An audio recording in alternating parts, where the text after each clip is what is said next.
Hello friends, welcome back to my channel. My name is Danny and today we're going to be looking at my highs and lows for July and August.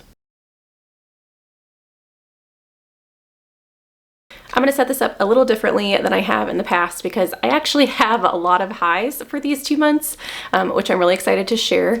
But because of that, I don't have like an even number to go back and forth like I normally do. So what we're going to do is we're going to start with the lows and we're going to work our way up. All of my lows this month are DNFs. So I do think that I have gotten better at DNFing books that I'm not enjoying, mainly because of the ratings that I've been giving books recently. I haven't given anything lower than, well, I gave 1 2, I think, in the month of July. But other than that 1 2, I haven't given anything other than a 3. And I think that's just because I will DNF if I know that I'm not enjoying a book. So that's led to my lows not being actually finished books. But I do think that I completed enough of them to know that either they weren't for me, or that I just I wasn't going to enjoy the story. The first one is one that I've actually already talked about in my chunky check-ins with you guys, and that is Jonathan Strange and Mr. Norrell. So I did DNF this. I think I was 125 pages in, and it's like a 600-page book. I was very frustrated with the characters and the persnicketyness of the characters that we were surrounded by. I had not yet met Jonathan Strange, and I believe that in the storyline, Mr. Norrell is supposed to be like the crotchety one and Jonathan Strange is supposed to be like the upbeat, charismatic one. And so perhaps if I would have continued with it, I would have been able to enjoy the book more. But I was so bored by the politics. They had some really cool moments in this book. If you've never heard of this, this is about 2 magicians who are in London. Or one of them, Norrell, starts out not in London, but he travels to London. And they are in, I think, the 1800s. And there used to be actual magicians that practiced magic and would help England, essentially helped England win wars and become the empire that it was. And now there are fake magicians, or like charlatans is what they're called in this, but Norrell actually is a practicing magician. He knows how to actually use magic, and supposedly I think Jonathan Strange was originally, or it was going to do that as well. I just didn't get to that part in the book. And Mr. Norrell wants to essentially establish magic as a viable profession and a respectable profession instead of what it's become.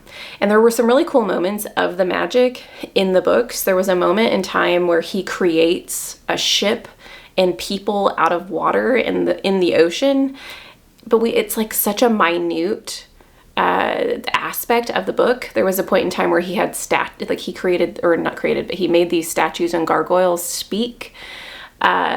But yeah, it's just not the focus of the book, and that's where I wanted the focus of the book to be. The next DNF was All the Birds in the Sky. I was super excited about this book. This is about a young boy and young girl, and they grow up together, or I should say they knew each other when they were younger. They separated and were not friends for a while, and then they run into each other as adults. And when they are young, the young girl is essentially a witch, and the boy is supposedly a mad scientist. Which, of course, when they're children, like, they're not actually known as that. The girl loves nature and has some interesting experiences with birds and things within nature, and the boy loves to invent things and things like that. But the premise of the book is that you have a young witch, a young mad scientist, and eventually they grow estranged, but they have to come back together as adults to save the world. And I think I was 40% of the way, 30 or 40% of the way into this book. I was listening to it on audio, and I was bored. This is one of those books that I don't think it should be marketed as fantasy, because the the main aspects of the book were very much real world with just some fantasy elements added in every once in a while. And so maybe this was more magical realism, which I still haven't decided if I like magical realism. But yeah, I wanted, once again, I wanted them to focus on the magic and not on, this was very, very much focused on human relationships and growing apart, how little kids can be mean to each other and make decisions based on, you know, popularity and peer pressure and things like that. And it just wasn't what I wanted. Next is a soft DNF, but I'm not sure if I'll get back to it, and that is Red Rising. So I know I picked this up because I know that this is a beloved series, and everyone's been talking about it because there was a book that just came out in, I think you had the original trilogy, and then I think the next trilogy or the next series was coming out that was still in the same world. And I got 20% of the way into this one, and I just didn't care. I didn't care about any of the characters. The world was very dry. The writing, I think, was very dry, and I don't know if it's because I've read so many books that have similar premises. You have a rebellion, and you have people that have been, you know, held down and lied to, and I've read that a lot. And I know that a lot of that came from this series. Like, I think that this series helped inspire a lot of those other books, but it wasn't for me.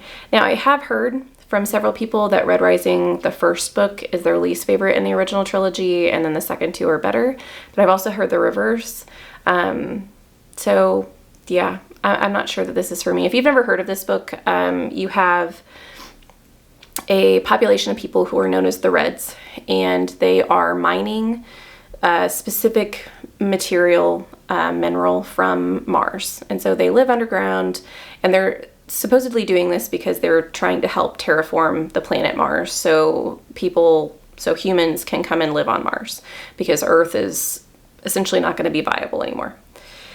And there is a person in this community of Reds that determines that Mars has been inhabitable for centuries, and essentially they have been enslaved without their knowledge, and so there's a rebellion.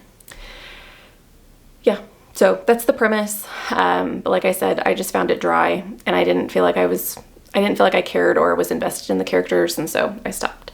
Like I said, I might pick this up again. This was a soft DNF. If I pick it up, I probably will pick it up physically instead of on audio, because I don't think the audio was doing it any favors. But yeah, this one makes me sad. The next and last DNF for this video is The Cage of Dark Hours.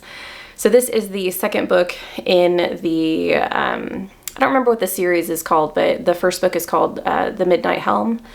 And the first book was about a serial killer from like 10 years ago. This world creates what are called death masks, and these death masks are imbued with magic and can essentially take a person's skill in life and imbue it on anyone who wears their mask after they're dead. And so a death mask was made from this serial killer, so anyone who wears this essentially has the knowledge and skills of this serial killer, and the mask goes missing. So you have both timelines. You have the timeline with the serial killer, and then you have the timeline with the guard who essentially is involved in the mask going missing. Not involved, but like investigating. And I really enjoyed the first book. I thought it was complex. I thought the world was really interesting. The aspect of the fact that we had this serial killer and the guardians, you know, both timelines going in, and I thought the ending was really cool. But the second book got kind of weird, and I lost interest because I think the first book, the serial killer aspect of it, was really what was driving the story for me. I really appreciated the character development of the guy who is the serial killer and his storyline, and it kind of had some suspense in that. And the second book really focuses more on the world building, which I usually like, but it was bizarre, and I was having trouble following. I got about 20% into this one too and decided that it probably just wasn't for me. And I think I'm just going to stop with the knowledge that I have of the first book, and I'm good with letting this series go. Okay, on to the good news. So before I get to like my top books of the past 2 months, I want to talk about 2 honorable mentions. The rest of the books that I'm going to mention are all 5 stars. The 2 that I'm going to mention here are 4.5. So the first is The Locked Door. So I talked about this. Well, I'm not sure when that video is going to be posted. So I talked about this in another video, but I'm not sure the order I'm posting things yet. So The Locked Door is by Freida McFadden, who is an author I haven't read from before, and I have a feeling that I'm going to be diving into her backlist because I really did enjoy this. This is about a surgeon who, her father is a serial killer and is in prison, and some of her patients go missing in the same fashion that her father used to kill people. And so the entire time you're wondering, is she a serial killer or is there another serial killer out there? And you're not quite sure what's happening. You get a dual timeline. You get to learn about her past when she was living with her father. And you also get her present where her patients are going missing. It was a lot of fun. Not quite a 5-star for me. There was, well, I'm not even going to say why, because I don't want to implant anything in you guys. I really do think that this is a great read, especially for spooky season. If you guys enjoy thrillers, I would say definitely give this one a try. The next 4.5 is Witness for the Dead. This is a continuation of a world from the Goblin Emperor. So the Goblin Emperor is a world where you have a half goblin, half elf, I believe, who is 5th in line for the throne, and he has kind of been sequestered away to an island and not involved in politics whatsoever because his dad doesn't want him to be. And it so happens that his father and all of his brothers die off in kind of mysterious circumstances, and he is put in the throne, and so he has to figure out how to live. Well, one of the characters in that book is a witness for the dead, which is someone who can talk with the dead, and but there are like limitations to it that you learn throughout the book. And so this book follows that character, not in the same story. It's a completely separate story, but you get to follow his life in another city.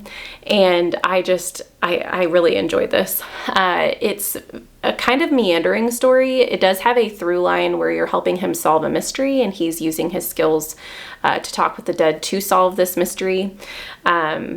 And I guess there's 2 through lines. So you're solving that mystery, and then you're also solving, so someone dies and he's trying to solve that mystery. And then you also have a family that has asked him to figure out what happened to their sister. And that's another through line throughout the story. But not only do you have those 2 storylines going on, you also have these little events that are happening in his day-to-day because of the fact that he is a witness for the dead. You get to see what that means for him and the community around him.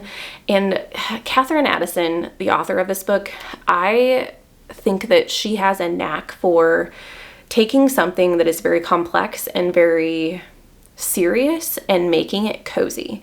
Because The Goblin Emperor is very political, and I found that book to be very cozy. Like, the vibes that you get from the characters and the discussions in that book are just so heartwarming, and I kind of feel the same way about this. So if you need a cozy read, but you still want to read, like, I don't want to call it heavy fantasy, but like intense, like intricate fantasy, I think that Katherine Addison is perfect. Okay, on to my 5-star reads. So everything after this is a 5-star. I'm going to try and tell you guys them in order that I read them. So the first book is the only one that I don't have a physical copy of, and that is Eclipse the Moon. I'm waiting for my copy of this. I don't think you guys can see them. I have Hunt the Stars and Capture the Sun, which are books 1 and 3 from the series, but my bookstore did not have Eclipse the Moon. This is a sci-fi romance series where you follow a bounty hunter, and the people on her ship are, the first book, you are hunting for, you're hunting for an object who are called the Pavlovians, which is kind of like a different race, kind of humans. And there are wars in the past where they very much have a lot of conflict going on, and the humans and the Pavlovians on the ship have to figure out how to get along, and there are romances that are ensuing. And so each of the books that I've read so far, Hunt the Stars and Eclipse the Moon, follow a different couple on the ship, and they're just so cute. I've had a lot of fun with both of these. So if if you like space operas and you also like romance, absolutely give this series a try. It's just amazing. The next 5-star read I've talked about before, and that is the 5th season. I absolutely love this book. I talked about this recently because I think it needs a cover change. And I've talked about it in a couple other videos. I can't remember why. Maybe for my chonky TBR. Oh no, I don't. Anyway, so in this book you follow 3 women. You follow a young girl, a young adult, and then a middle-aged woman, and they are all living in this apocalyptic world where things happen. The 5th season, so you have like the original 4 seasons, and every once in a while there will be a 5th season where something really bad happens in the world and the world becomes harder to live in. And so you get to follow these women and their experiences within like their timeline of their lives.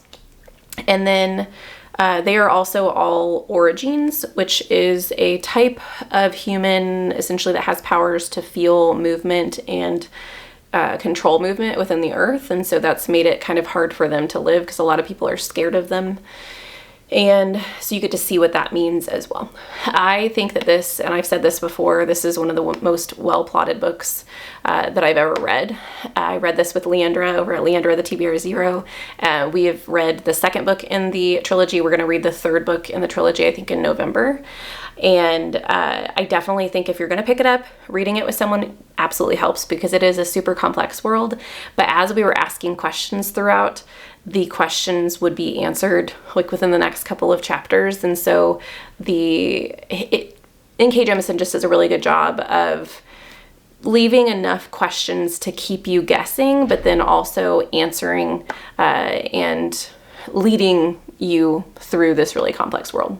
Next, we have The Adventures of Amina Al-Sarafi. I absolutely love this cover. It's stunning. So this is a pirate story. You follow Amina, and Amina is retired from pirating. She has retired to kind of a remote location with her mom and her daughter, and she has kind of wanted a domestic life. She wants to be safe. She wants her daughter and her mother to be safe, and so she's gotten out of the pirating realm. However, someone contacts her and informs her that the daughter of one of her friends has been kidnapped and asks her to go on one last adventure to help get this girl back.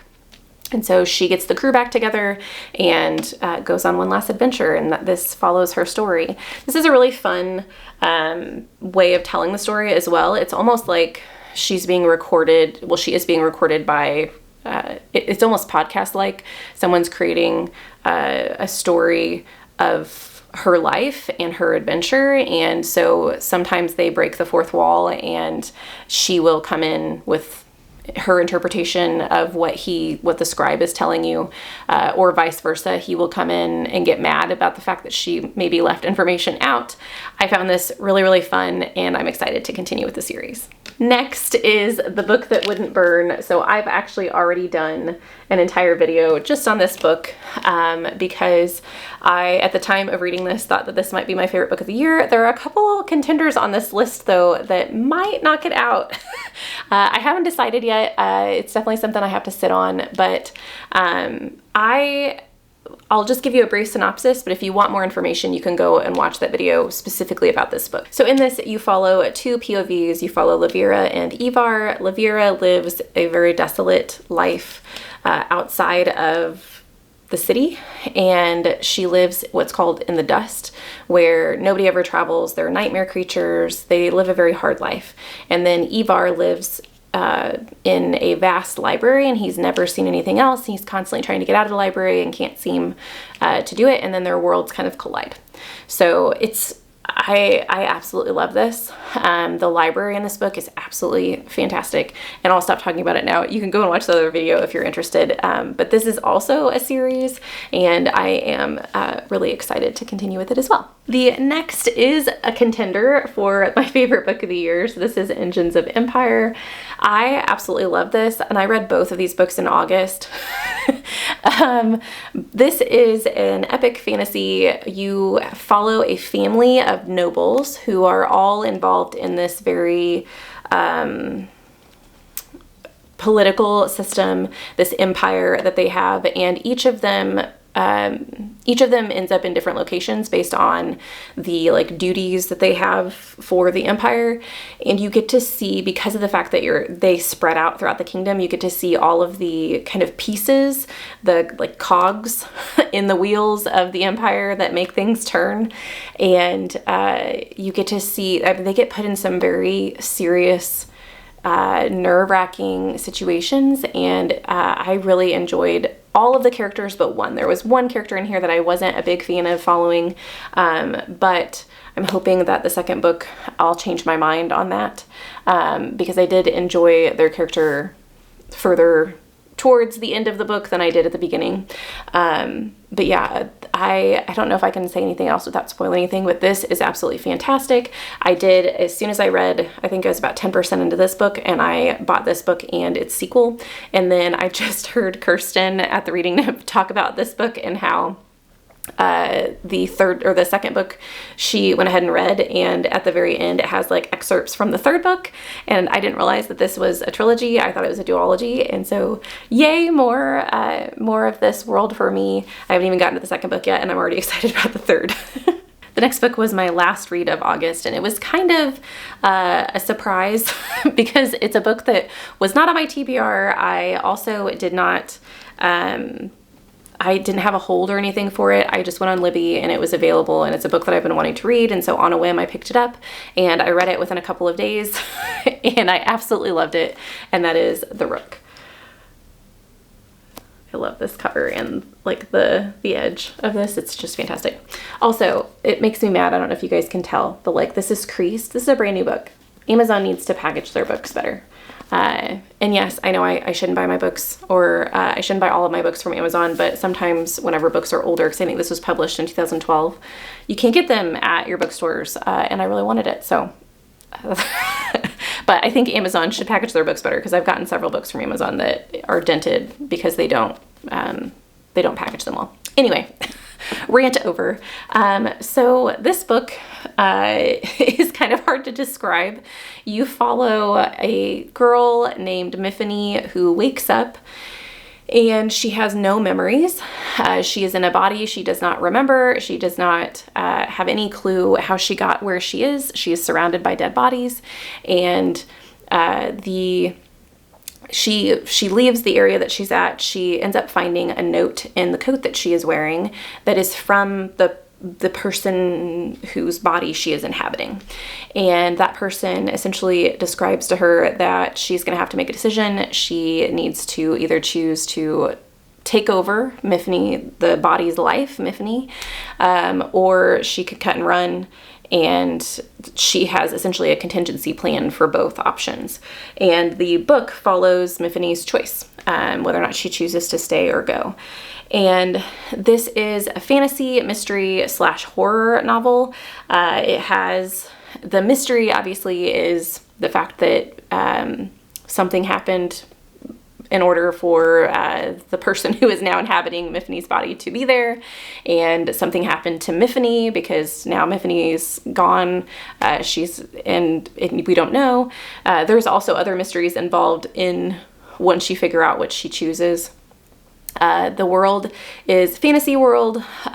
You have supernatural creatures, and there are also some other things that I really want to talk about. I might do a separate video on this book as well, just so I can give a slight spoiler and just the spoiler of what she decides at the very beginning, which does happen very early on, just so I can talk about some of the other things that happen in the book that aren't big spoilers, but like there's one particular aspect that I want to talk about, but I would have to tell you what decision she makes first. So let me know if you're interested in kind of a mild spoiler video for this, or if you're just interested to go into it blind. I had a lot of fun going into it blind because I had no idea what to expect going into it.